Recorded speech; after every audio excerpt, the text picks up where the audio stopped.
Hey McGinn, good to see you again. It's Mr. Lohn. Hope everyone enjoyed their weekend and you're looking forward to the next few days of read-alouds with me. I know I'm excited to bring you some of the new things that came in our recent delivery.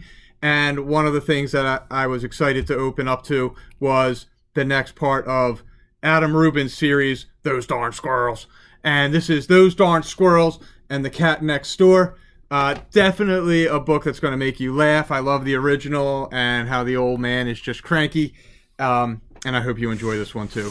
Here we go with Those Darn Squirrels and the Cat Next Door.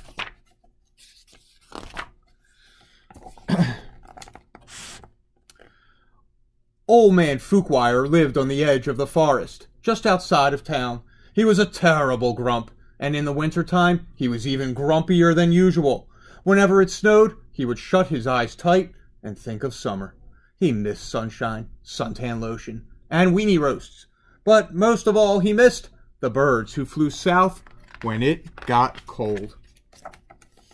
During the long, lonely winter months, the only critters left in the Fuquire's backyard were squirrels.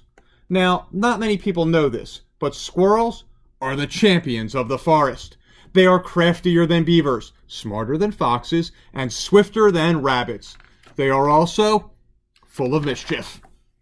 When it got too cold outside, the squirrels would drop in through Fuquire's mail slot and visit him at home.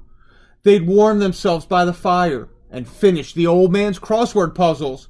When Fuquire woke up, he'd chase them out with a broom. Then he'd shake his old man fist and yell, "Those darn squirrels!" Old man Fuquire thought spring would never come. But eventually the forest bloomed and the birds returned from their winter vacation. Whirlybirds chomped on tumbleberries, bongabirds snacked on honey snaps, and the flugelbird ate farfel seeds until he got so full he had to lie down. Fuquire danced through the yard with delight. He set up his easel and brushes. Then he painted the birds until he got blisters on his fingers.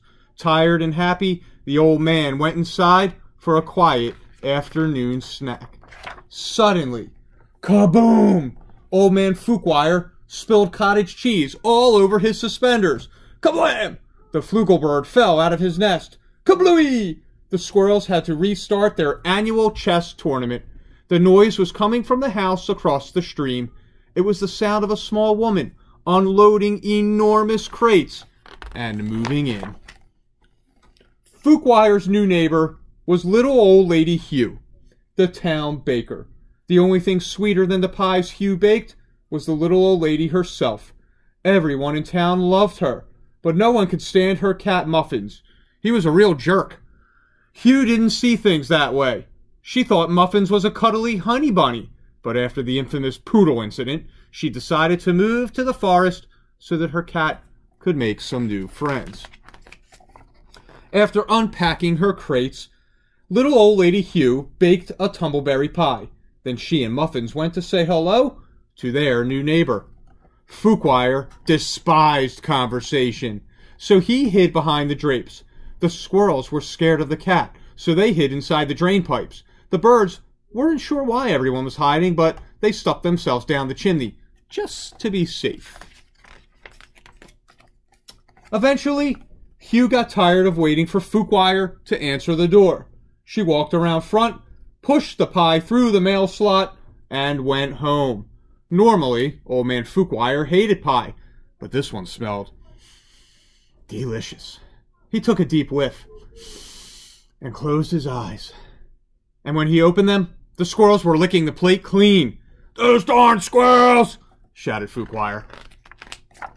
Full and happy, the squirrels stumbled from the house, where Muffins ambushed them. The dastardly cat grabbed one squirrel and gave him a wet willy. He snatched another and gave her a noogie, and then he tied two squirrels' tails together.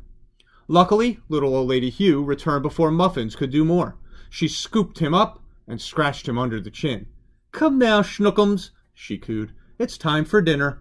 You can play with your new friends another day." The next morning, Muffins burst into the yard, terrifying the birds and interrupting old man Fuquire's painting. Then the sneaky cat pounced on an unsuspecting group of squirrels and gave them all wedgies. Not an easy thing to do because generally, squirrels do not wear underpants. The squirrels were furious. The birds flew up to the treetops and refused to come down. And old man Fuquire was so upset, he wrote a letter to the mayor to complain about his new neighbors. That night, the squirrels held a meeting to figure out what to do about the cat next door. They ate cheese puffs and drank ginger ale to help them think. Finally, they had it. The perfect plan. When Muffins came over the next day, the birds were feeding peacefully beneath a tree. A wicked smile came over the cat's fluffy face. He wriggled his haunches and launched himself through the air. The frightened birds swooped into the sky, yanking the strings the squirrels had tied to their tail feathers. The strings sprang the trap, and the cat was doused with a gallon of freezing cold water. Muffins let out a furious yowl. Old man Fuquire ran outside when he heard the terrible noise. "Great googly moogly!" he exclaimed. "That pathetic wretch is no bigger than a squirrel." It was true. Underneath all his fluff and fuzz, Muffins was nothing but a skinny malink. He lowered his head in embarrassment and sloshed his way home as fast as he could. The squirrels' plan had worked perfectly. They gave each other high fives. The baba birds snickered, the yabba birds chuckled, and the flugel bird enjoyed a hearty guffaw. Fuquire snapped his suspenders with delight. "Those darn squirrels," he said fondly.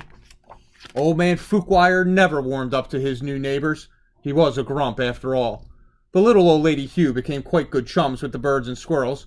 Each Saturday, when the bakery closed, she brought all the unsold cakes and pies and cookies home. She set them out on her picnic table, and everyone gathered for a delicious, fun-filled feast. Everyone except the cat next door, who refused to leave the house ever again. So, boys and girls, I hope you enjoyed Those Darn Squirrels and The Cat Next Door, the next in the series. Gotta love old man Fuquire and his grumpiness and how funny he makes things. I hope you enjoyed that. We'll do another book, another read aloud tomorrow. Enjoy the night.